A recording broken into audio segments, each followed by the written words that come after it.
மிகப்பெரிய முனிவரான விஸ்வாமித்திரர் ஆரம்ப காலத்தில் அரசனாகவே ஆனா காலப்போக்கில் அவர் முனிவராக மாறிட்டார். அவர் இப்படி மாறியதற்கு பின் ஒரு வியப்பூட்டும் வரலாறு ஒளிந்திருக்கு. அதை ஒரு கதை போல விவரித்துள்ளார் வியாசர். இதோ அந்த கதை. காதி என்றொரு அரசன் இருந்தான். அவனுக்கு ஆண் குழந்தை எதுவும் இல்லை. ஆனால் ஒரு அழகிய மகள் இருந்ததால் அவள் பெயர் சத்தியவதி. காலங்கள் உருண்டோடின. சத்தியவதி திருமண வயதை அடைந்தாள். நற்குணங்களையும் அழகையும் ஒருங்கே பெற்ற அவளை நல்ல வசதியான ஒரு இடத்தில் மனம் முடித்து தர வேண்டும் என்று விரும்பினான் காதி. அதற்கான வேலைகளிலும் அவன் தீவிரமாக இறங்கினான். அந்த சமயம் அரசனை தேடி ஒரு முனிவர் வந்தார். அவர் பெயர் ரிஷிகர். அரண்மனைக்கு வந்த ரிஷிகர் சத்தியவதியின் அழகையும் நற்குணங்களையும் கண்டு வியந்தார். அவளை மனம் முடிக்க வேண்டும் என்று விரும்பினார். தன்னுடைய ஆசையை அவர் அரசனிடம் தெரிவித்தார். இதை கேட்ட அரசனுக்கு என்ன சொல்வதென்றே தெரியவில்லை. முடியாது என்று சொன்னால் முனிவரின் சாபத்திற்கு ஆளாகி விடுவோம் என்பது அவனுக்கு நன்கு தெரியும். ஆனாலும் முனிவரை எப்படியாவது தட்டி கழிக்க வேண்டும் என்று அவன் எண்ணினான். ஒரு நாள் முனிவரை அழைத்து, ஐயா, எனக்கு உங்களிடம் சிறிய வேண்டுகோள் ஒன்று உள்ளது. அதை நீங்கள் நிறைவேற்றினால் என் மகனை உங்களுக்கு மனம் முடித்து தருவேன் என்றான் அரசன். அது என்ன வேண்டுகோள் என்று கேட்டார் முனிவர். ஒரு காது கருப்பாகவும் உடல் முழுவதும் வெள்ளையாகவும் உள்ள 1000 குதிரைகளை நீங்கள் எனக்கு தர வேண்டும் என்றான். அரசனின் வேண்டுகோளை ஏற்று குதிரைகளோடு வருவதாக கூறி சென்றார் முனிவர். இது போன்ற 1000 குதிரைகளை முனிவர் எங்கு தேடி கண்டுபிடிப்பார்? அவரால் அதை தரவே முடியாது. ஆகையால் அவர் சத்தியவதியை மணக்கும் விருப்பத்தை விட்டுவிடுவார் என்று நினைத்தான் அரசன். இதற்கிடையில் ரிஷிகர் முனிவர் தன்னை மணக்க விரும்புகிறார் என்ற செய்தி சத்தியவதியின் காதுகளுக்கு எட்டியது. அவளும் முனிவரை மணக்க விருப்பம் உடையவளாகவே இருந்தாள். அரசனின் வேண்டுகோளை பூர்த்தி செய்ய முனிவர் வருண பகவானிடம் வேண்டினார். வருண பகவானும் அவர் கேட்டது போல 1000 குதிரைகளை தந்தளினார். அதை அரசனிடம் ஒப்படைத்தார் முனிவர். இப்போது அரசனுக்கு வேறு வழி இல்லை. ஆகையால் தன் மகனை ரிஷிகர் முனிவருக்கு மணமுடித்து கொடுத்தார். ரிஷிகரும் சத்தியவதியும் நல்ல ஒரு தம்பதிகளாகவே வாழ்ந்து வந்தனர். ஒரு நாள் ரிஷிகர் சத்தியவதியை அழைத்து, நான் உனக்கு ஒரு வரம் தர ஆசைப்படுகிறேன், என்ன வேண்டுமோ கேள் என்றார். தன் கணவர் தன் மீது வைத்திருக்கும் அளப்பரிய அன்பை கண்டு சத்தியவதி மனம் மகிழ்ந்தாள்.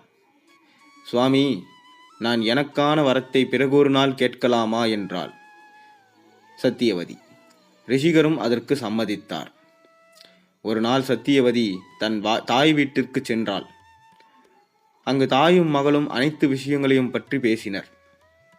அப்போது சத்தியவதி தன் கணவர் தனக்களித்த வரம் குறித்து தன் தாயிடம் தெரிவித்தாள். என்ன வரம் கேட்கப் போகிறாய் என்றாள் அவள் தாய்.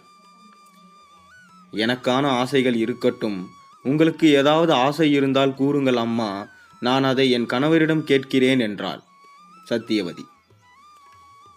உடனே அந்த தாய் வெட்கத்தோடு தனக்கொரு ஆண்மகம் பிறந்தால் நன்றாக இருக்கும் என்று கூறினாள்.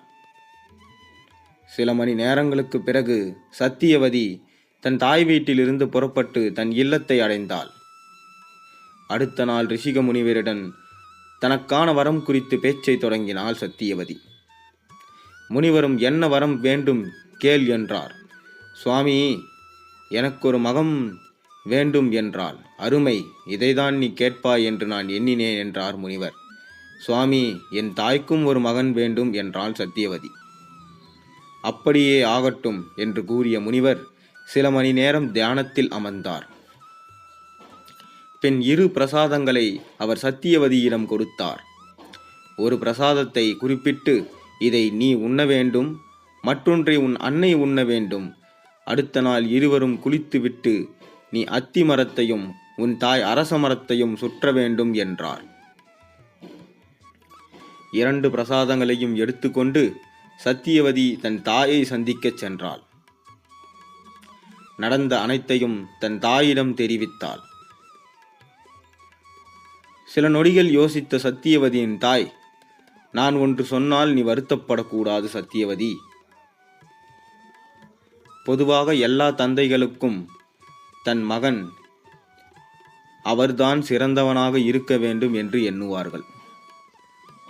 ஆகையால் நீ உண்ண வேண்டும் என்று உன் கணவர் கூறிய அந்த பிரசாதத்திற்கு அதற்கு தான் சக்தி அதிகமாக இருக்கும்.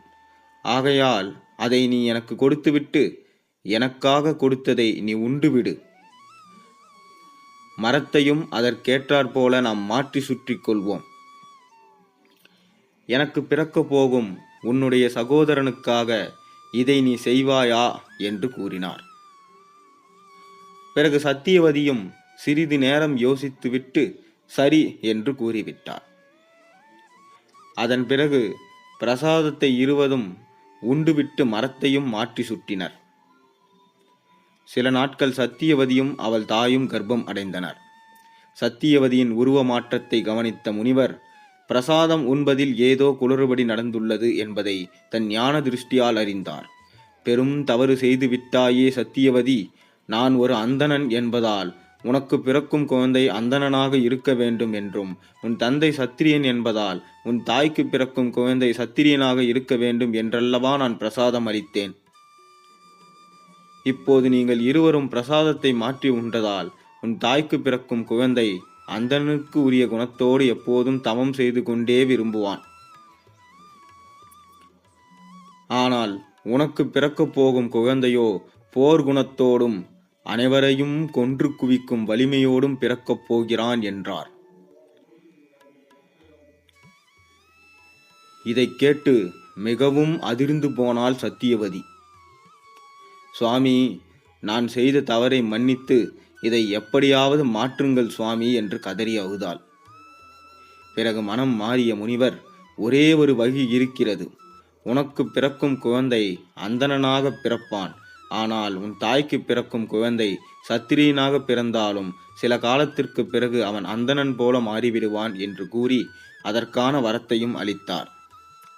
அதன்படி சத்தியவதிக்கு பிறந்த குழந்தையே பிற்காலத்தில் ஜமத்கனி முனிவர் என்று அழைக்கப்பட்டார்.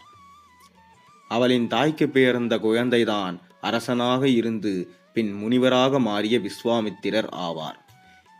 இதனால் விதியை யாராலும் மாற்ற முடியாது. அப்படி விதியை மாற்ற நினைத்தால் அது வேறு மாறி வித்தியாசமான நம் வாழ்க்கையே மாற்றிவிடும். அதனால் விதியை யாராலும் வெல்ல முடியாது.